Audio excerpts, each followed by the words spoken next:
is on ready. The fighters are in the ring, and they are ready. So for representing so long, 90,000 fans here, and the millions watching around the world. Ladies and gentlemen, let's get it up to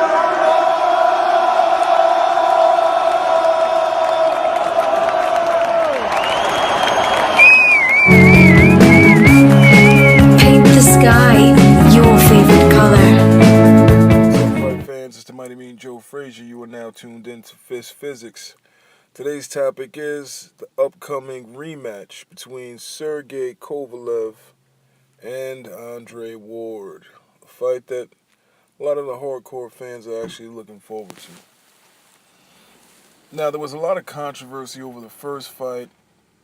I'm really not sure why. Just a quick recap. Ward was actually knocked down, I believe, in the third round. In my opinion, I feel like it was 8-4, even a 5-7, Andre Ward. The last half of the fight was all Andre Ward. Sergey Kovalev, in my opinion, only won maybe rounds 3 through 5, and it's really only because of the knockdown, and looks like it took a quick minute for Andre Ward to figure Sergey out.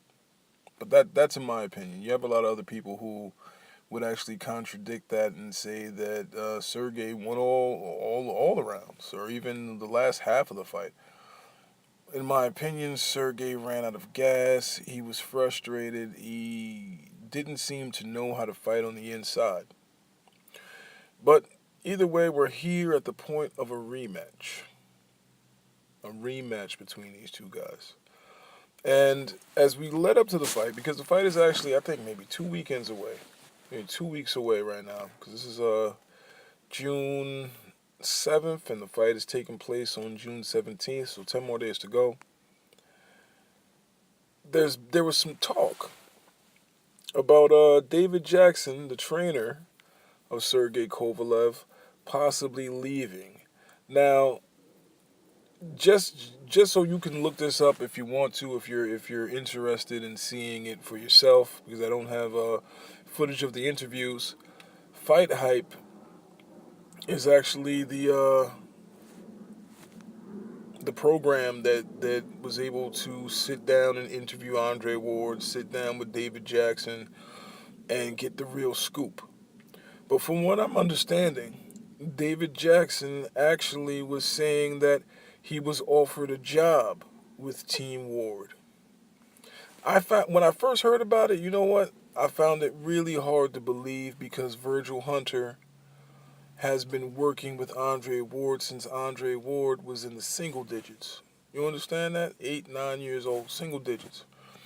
So I really found that hard to believe, that you would build this relationship with your fighter, groom him up, bring him up through the ranks, and now in my opinion, not even one of the biggest fights of his career, but just for a big fight, you would bring in another trainer. It really, to me, doesn't serve any point. But David Jackson was saying that they offered him the position. His rebuttal was, how much money are we talking? And in the end, he turned it down because he said he wanted Fort Knox and they wouldn't give it to him. Like I said a minute ago, personally, I don't feel like Team Ward even needed Jackson in their camp. I'm sorry. And you know, I mean, and they weren't giving you much footage of the corner that night, as far as Sergey and Jackson, because I don't understand why Jackson didn't lead his fighter to make the adjustments in the second half of the fight.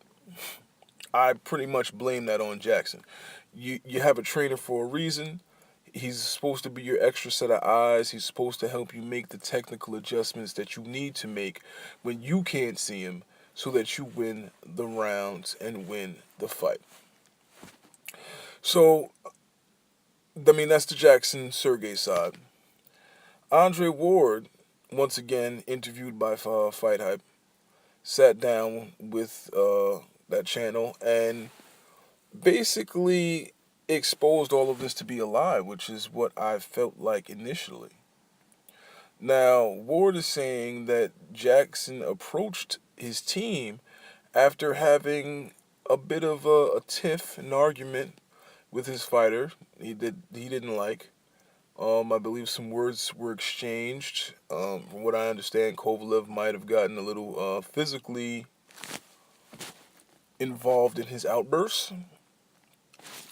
And so that led Jackson to approach Team Ward because he really wasn't interested in working with Sergey anymore. Now, of course, Team Ward turned it down because why should we split our winnings with you just for jumping ship? So he was turned down, so he stuck with Sergey Kovalev.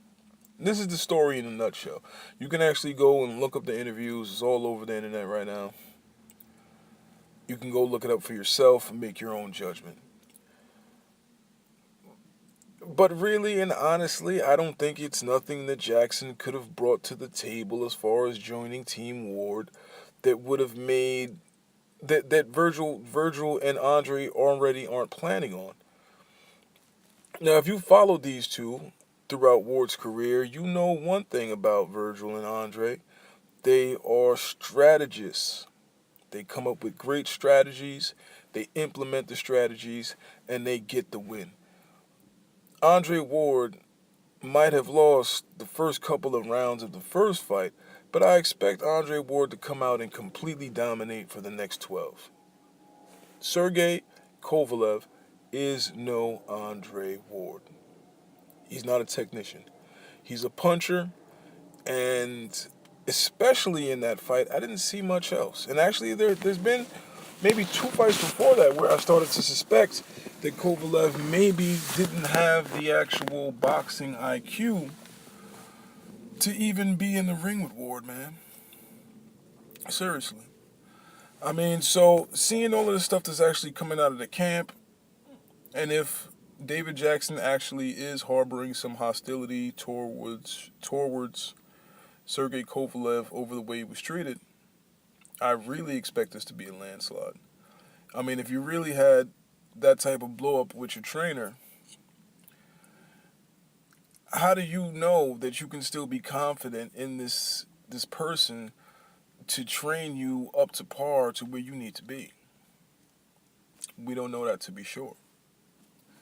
Now, I'm not saying that Andre Ward is going to knock Sergey out, but I'm pretty much expecting a 12-round domination of Sergey Kovalev. The only real chance Kovalev has is his power and his size, and the fact that Ward is a forced light heavyweight. That's really the only opportunity he's going to have. That's all I see him at. But now let's fast forward a little bit. You got Adonis Stevenson, who just destroyed Fonfara in barely 2 rounds. And Fonfara is actually trained by Virgil Hunter. Virgil Hunter pulled the plug in the second round.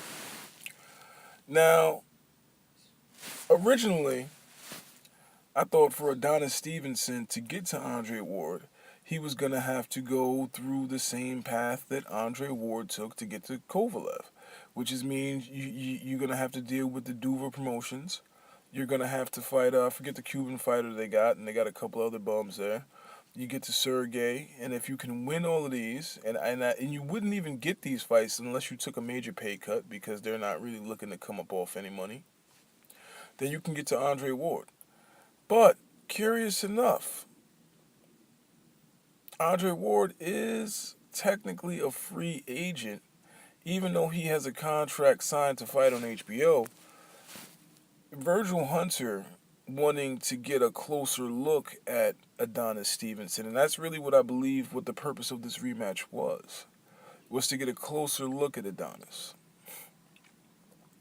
And honestly, I feel like this is the time to take Adonis Stevenson out. The guy's been really inactive over the last 4.5 years. I believe he's fought in 3 times, including the time he just fought, like against Fonfara, the rematch. Maybe 4, maybe. But at 39 years old, that's really too old to be so inactive. And I think Andre Ward at this point in his career is very active. His punches are very sharp, very accurate.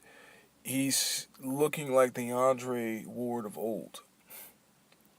And I think right now is the time, if Team Ward is interested in taking on Stevenson and capturing that last belt at light heavyweight, what other better time than the present? I would love to see that fight happen, possibly in October or November, but definitely before this year closes out.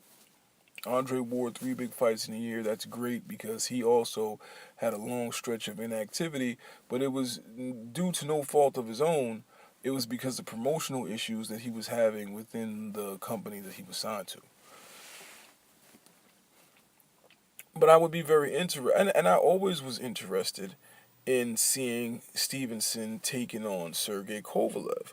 But Sergey Kovalev and his team, they're smart. There was no reason to fight Adonis. Adonis is too much of a risk.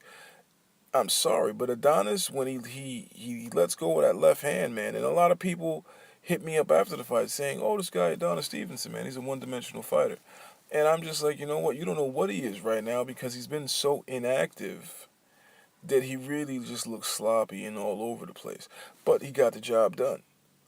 And from far is no slouch. Check out his resume. He's no slouch, man. But he was taken out in 2 rounds, quick. And it was actually over in the first round. But Virgil Hunter let it continue to see if From Far would get his legs back before he threw in the towel. So that fight was actually over in the first round. But how does Andre Ward deal with a guy with the power of Adonis Stevenson? And I'm thinking the same way he dealt with Sergey Kovalev. Because Adonis Stevenson doesn't strike me as a fighter who can fight on the inside. These are big guys, long arms. They're used to keeping their opponents at mid-range or right at the proper distance, but they don't let these guys get inside. I've never seen Adonis Stevenson fight inside. I've never seen Sergey Kovalev fight inside. And I think the same trick that works with Sergey would work with Adonis. Now, who would you pick out of Adonis and Sergey? That might be more of a toss-up. But I would be leaning towards Adonis Stevenson just because of his power. Adonis Stevenson has raw power. When that left hand touches you, a lot of these guys drop, man. Sergey, it's more of a stalk approach he has. He wears you down, but I really don't put a lot of stock into Sergey. I'm sorry. It was always just something about him that made me feel like he was not a complete fighter.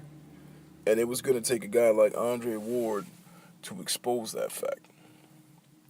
But alright, fight fans, hit me up in the comments section. Let me know how you feel about this rematch going down, who you're rolling with, who you're picking. And do you feel like Andre Ward is lying? Or do you feel like David Jackson is lying? I mean, I'm leaning towards David Jackson. Andre Ward has no real cause to even bring this guy into camp, let alone lie about sending him an offer. So fight fans, hit me up in the comments section. Let me know how you feel about this. Until the next one, the Mighty Mean Joe Frazier. 1.